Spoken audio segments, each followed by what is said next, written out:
RFI Convida. Márcia Bechara. O RFI convida hoje o economista, cientista político Luiz Carlos Bresser Pereira. Bonjour. Bom dia, Márcia. Bom dia.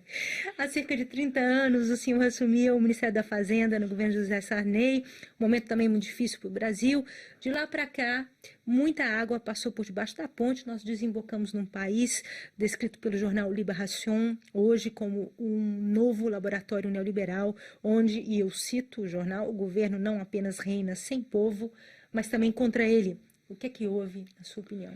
Isto é verdade. Quer dizer, realmente tem um governo no Brasil que governa sem povo e contra o povo, né?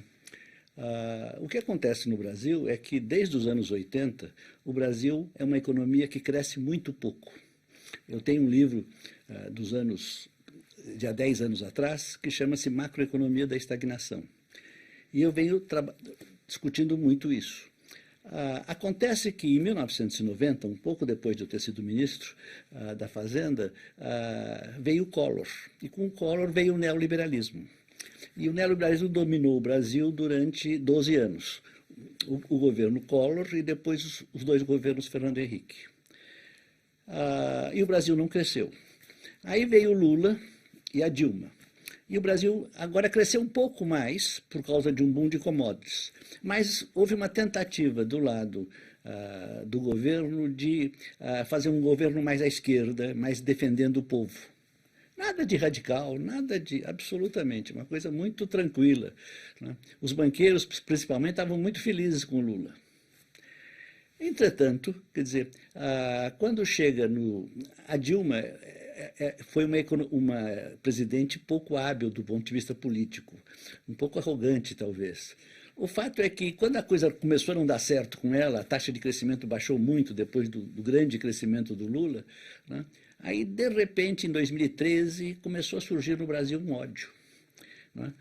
Eu fiquei impressionadíssimo com isso, acho que eu fui o primeiro a falar nesse assunto. De repente, o PT, né, e o Lula eram pessoas terríveis, eram organizações, né, subversivas, sei lá o quê, né, uma coisa absolutamente sem sentido. E a coisa ainda ficou... Aí eles estavam certos que iam ganhar as eleições. Os liberais, né, a direita, estava certo que ia ganhar a eleição. E perderam. Aí então a coisa ficou muito feia, porque inicialmente passaram a querer o impeachment. O impeachment sem nenhuma razão de ser, que foi claramente um golpe. De forma que, quando eles, afinal, depois conseguiram o impeachment, quer dizer, tinha uma outra coisa. A Dilma, no governo Dilma, tinha se desenvolvido aí uma crise fiscal. Quer dizer, a nossa crise é essencialmente uma crise de balanço de pagamentos, uma crise é uma crise cambial e uma crise de juros muito altos.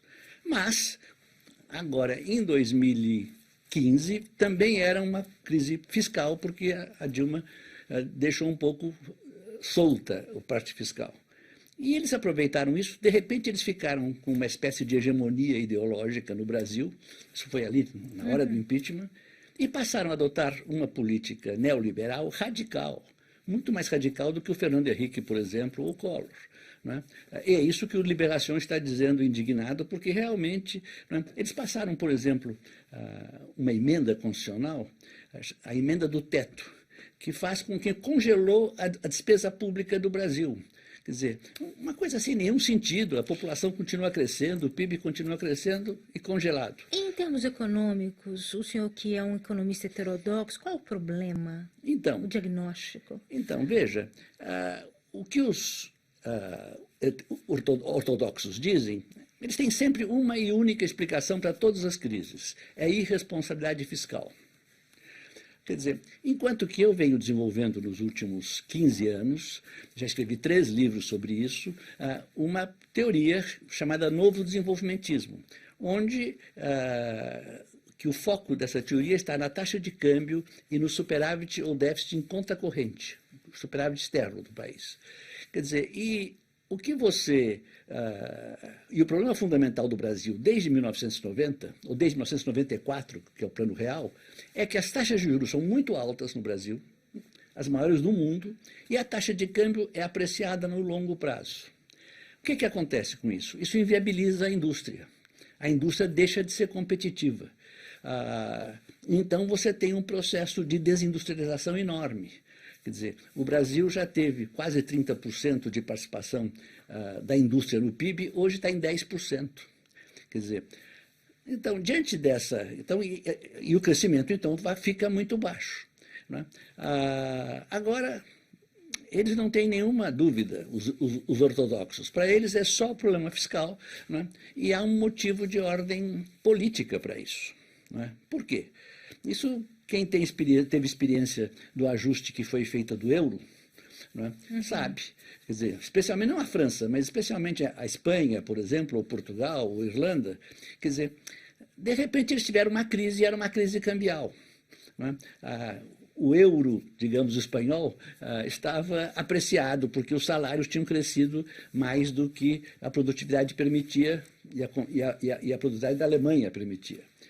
Se tivesse câmbio, o que se fazia? Se tivesse moeda, você depreciava o câmbio, isso várias vezes, por exemplo, a França fez isso, e o problema se resolvia com um custo relativamente curto. Isso não foi, quer dizer, não havia possibilidade disso, porque não dá para depreciar o euro, né? Espanhol, por exemplo, ou português, não existe. Né? Então, o que foi feito? Foi feito um ajuste interno. Ou seja, se fez uma grande recessão, essa recessão provocou um grande desemprego, o desemprego causou, né, a queda dos salários. E com isso você resolveu o assunto. E quem pagou? Só pagaram os trabalhadores, só pagaram os assalariados. No Brasil é exatamente a mesma coisa que está sendo feita. Só que você poderia depreciar o câmbio. Nós temos uma taxa de câmbio. Essa reforma fiscal brasileira é inspirada na espanhola, inclusive. É a mesma lógica. É a mesma lógica. É a austeridade. Quer dizer, a austeridade em que o custo do ajuste cabe exclusivamente para os trabalhadores. Porque quando você deprecia o câmbio, aí o custo também vai para os rentistas. Porque os rentistas que ganham juros, que ganham aluguéis, que ganham dividendos, né, e que querem ter taxas de juros altas e câmbio apreciado. Né? Então, é muito injusto isso. E vamos então para a nossa última pergunta. Vamos. O senhor diz não crer que o Lula seja o candidato ideal. No artigo que o senhor escreveu no site do senhor, Eleições contra o Radicalismo e o Ódio. No entanto, o ex-presidente Lula disse numa entrevista recente ao jornal Le Monde que ele estaria pronto para voltar, para ajudar os mais pobres. Eu queria saber quem é o seu candidato, quem seria o seu candidato para 2018, ou qual deveria ser o perfil desse capitão ou dessa capitã nessa nau desgovernada que é o Brasil. Então, o Lula é um grande líder, né? E eu provavelmente acabarei votando nele, né? Eu acho que nós temos um outro candidato que é também muito bom, que é o Ciro Gomes. Mas tudo indica que a preferência do povo brasileiro é muito clara para o Lula. Né? E o Lula, quer dizer, o Lula precisa aprender comigo um pouquinho, né? Sobre taxa de câmbio, porque ele não sabe, né, ou não soube no governo dele, e os economistas que o ajudam não sabem. Mas eu tenho conversado com ele. Né? Eu estou com esperança de que a coisa mais importante no Brasil hoje é que haja eleições e que o Lula possa ser candidato. Isso é fundamental. Né? É o mínimo que se pode esperar para a democracia brasileira poder recuperar um pouco a sua voz. O senhor, que é um estudioso da democracia. Muito obrigada, Luiz Carlos Bresser Pereira, pela sua presença hoje aqui no RF Convida.